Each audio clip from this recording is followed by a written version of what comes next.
for $2.5 million, it's like, you say you've got a lease that's worth $250,000 a year, and so you 10 times that, and you sell it for $2.5 million. Here, if you say you sell it for 10 times what they make in a year, you'd be selling it, you'd be giving them money to take it off your hands because it's. That's a good idea. But not only that, if I may, maybe I'm incorrect, the way I'm looking at it, that we're not, at this juncture, it doesn't look as if we're being asked to just sell the building at a certain cost. To me, it looks like you're selling the building and the property, to hopefully get something more out of it.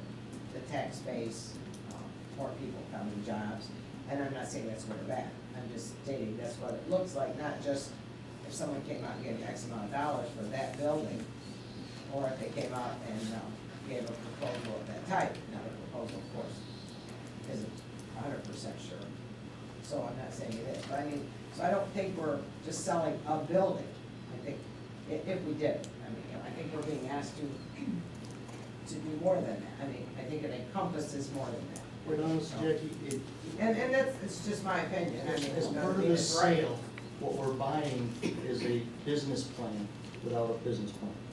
Basically, I understand this. I'm just saying that's all I'm saying. I'm not saying that the building may be worth $9 million, $10 million, $20 million, but can we get that many dollars for it? And if we got a little bit more for just the building, but not get the other things that go with it, which would include extra tax base and stuff. So I'm saying there's more to it than just selling the building. I'm not saying it's right or wrong, but there's more to it. So when you Yeah. do an appraisal, it would be something on the wall. I think that TIFA, I mean, just the idea of it is to develop and to get, for economic development. We don't have, we've had some things going on, and it seems to me that the economic development is quite taxed already with body shortages and just the efforts that can go into it in the past 5 years. I mean, there's not a whole lot going on anywhere. And we've been really hit hard here in southeastern Michigan. So I would guess that if we went out and hunted for a Jack Vivian and somebody to develop that sportsplex and do some things there, that we would consider ourselves pretty lucky if we found them We and they did would go come out, we here. did go out and do that. But I'm saying, We we, didn't if, do very well when we did it. but if we went out and did that today, just off the cuff and said, come from wherever you are, Notre Dame, wherever else you've been developing programs, and come here, and had he not been here, had he not had a little heart for that building because he helped develop it in the beginning, I don't know if we would get somebody like that. And I don't see any hotels or restaurants coming here right now unless, but Rocky, you don't necessarily brief us on development. Are there other hotels and restaurants looking at building new buildings here? Not hotels, but restaurants, yes. Yes? Okay. So I think it's an interesting, opportunity, that's all I'm saying. Yes, Mary Ann? I would just like to express, I think it's a very exciting possibility here for the city. It's like a shot in the arm, it's hopeful, it's exciting, and it's to bring back what the intent was to begin with. And you have a group here that is passionate and committed and successful, and that's what we need. And if you think about how Taylor is positioned, with Telegraph Road, with I-94, with I-75, you can get here from anywhere in 20 minutes. In the airport. And I just, the facility is unique. You can't find one as beautiful as this. When you talked about coming in and finding it as a pigsty, how disheartening that was, because it is such a beautiful building. And to me, it was always like the Disney World of ice. Because Disney World, you don't see trash anywhere, you don't see dirty mirrors or toilets or any of that. And that's how the sportsplex was maintained and run. And it was a gem in our city. And we deserve that in our community, and taking the leap of faith and opportunity. Doesn't sound like we have a lot to lose here. Well, Just my opinion. Just to add, if we continue doing what we're doing, it's always gonna be run like that. It's always gonna be run like we don't own it, it's not our responsibility. Oh, by the way, all your carpet's bad, can you get some money to replace all the carpet? I mean, those are the things. I mean, those are things that I said to these guys when they came in. To me, that would be part of a maintenance program as the owner. I mean, you wanna attract people in, you wanna sell that time. You want, the mezzanine is never full with any activity. It's never full with business workshops. It's not, I mean, at least in my time around here to watch, to watch and see. That's kinda why when we had to do the mezzanine redo at that point in time, we tried to make those little kitchenettes look a little bit better than just,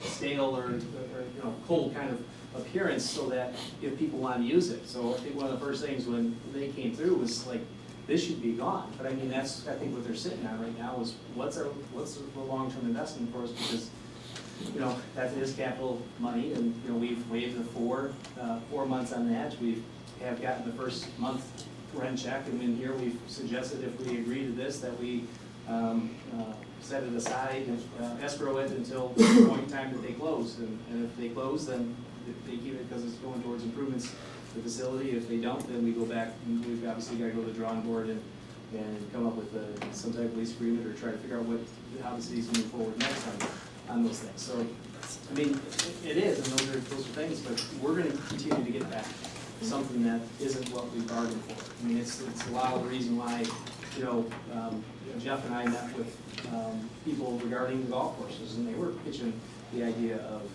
of taking over and just be a management. We'll manage them, we'll run them, but yeah, what do we get back in 10 years when you're all done? What do we get back? You maybe made some money off it, everybody, all your employees have gotten paid, right? We tried that. And you get back something that you've got to go back and put a bunch of investment in. So I think that's the whole point, just trying to get out of that phase, because that's not what they're. Okay, I'd like to, go ahead, did you have something? No, I just wanted to make a couple comments, and Mr. Sollers, I know exactly what you're talking about. When I first heard it, I was a little leery of I thought, wow, we spent that much, as a taxpayer, we spent that much, how am I gonna get this? And then Mr. Mayor will attest to, I bugged him for economic development, and then the more I thought about this, I thought, you know what? It's a risk. We have to take a risk. Because of that economic development, Telegraph is our greenway. I mean, it's a ticket for economic development. If we can develop that part of Telegraph, we've got something going, a hotel, a restaurant, and every time I go up to his office, I say, how about this one? And he follows up immediately on some of the ideas I'm coming up with. So I'm in on this. I think it's a gamble, but yet it's a good gamble for our city. Without an appraisal? Yep, and I came from a home of a realtor. 40 years of it, listening to it, because you're going to get an appraisal, but when you get the appraisal, you don't have someone else saying, oh, we're not in a bidding war. And I don't think, if you look around in the neighborhood, in the neighboring cities, nobody's looking for a sportsplex. We don't know that. I agree with you. I don't know that, I think we're assuming, but we don't know. In Plymouth, there's a beautiful sportsplex. These things are popping up still. So I don't know that there's not a market for it, although I'm not even challenging that. All I'm simply saying is, let's get the appraisal, so I can be in a position to consider it, so I can defend my position publicly. When somebody says, why did you sell it for $6 million, and it was it was worth $8 million, because then we can go through the financial side of it, and I can present my argument then. Right now, I can't do that. I can only assume that we owe $14 million, we're gonna sell it for $6 million, and the $8 million is gonna come back at some point in time if all these things happen. If the hotel happens, which was presented 15 years ago and didn't happen. If the restaurant happens, if all these things happen, then maybe. But quite honestly, I'm not there yet. I wish I was, I really do. Madam Chair? Yes. A couple of things on those lines, with all the comments that we're talking about now. I understand about the appraisal, because in the past, I've always said, where's the appraisal? Where's the appraisal? But along the lines with the sportsplex, just as, when we talked about, what were we thinking when we started all this and all that years ago? Well, I think that, what if it would have happened